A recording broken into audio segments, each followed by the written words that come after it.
Van Sağlık Hizmetleri Başkanlığı ve Van İl Ambulans Servisi Başhekimliği olarak toplamda 51 istasyonda 45 ayrı noktada işlerinde haberleşme, lojistik araçlarımızla beraber toplamda 89 kara ambulansımız, kara aracımız ve bir helikopter ambulansımızla birlikte halkımızın acil sağlık hizmetlerini en iyi şekilde alması için 33 hekim, 268 paramedik, 251 ATT, 85 sürücü ve diğer personellerimizle birlikte toplamda 728 kişilik bir sağlık ordusuyla halkımıza hizmet etmeye çalışmaktayız.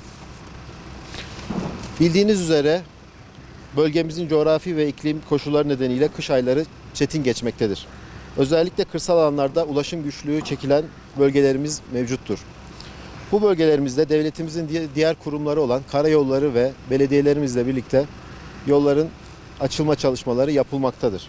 Bu bölgelere ulaşmakta güçlük çekildiğinde de yine bizim Sunov araçlarımız, 4x4 ambulanslarımız, pajerolarımızla bu bölgelerdeki halkımıza elimizden geldiği kadarıyla en iyi şekilde hizmet etmeye çalışmaktayız.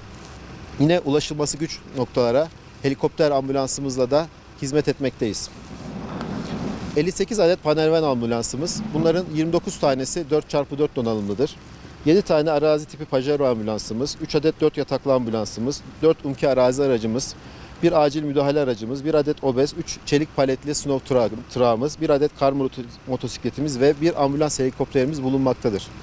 Kış aylarına hazırlık olarak da bu araçlarımızın kış aylarına da çetin koşullara hazırlıklı olabilmeleri için bakımlarını ve donanımlarını tamamlamış bulunmaktayız. Bildiğiniz üzere ilimizin özellikle Bahçesaray ve Başkale ilçelerimizde bu tür sıkıntılı durumlar çok daha fazla olmaktadır.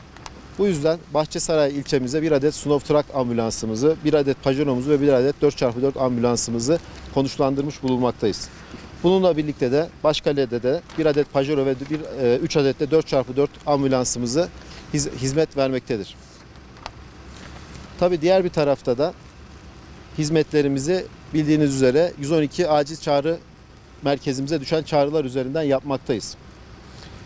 Tabii acil hasta dediğimiz durum nedir?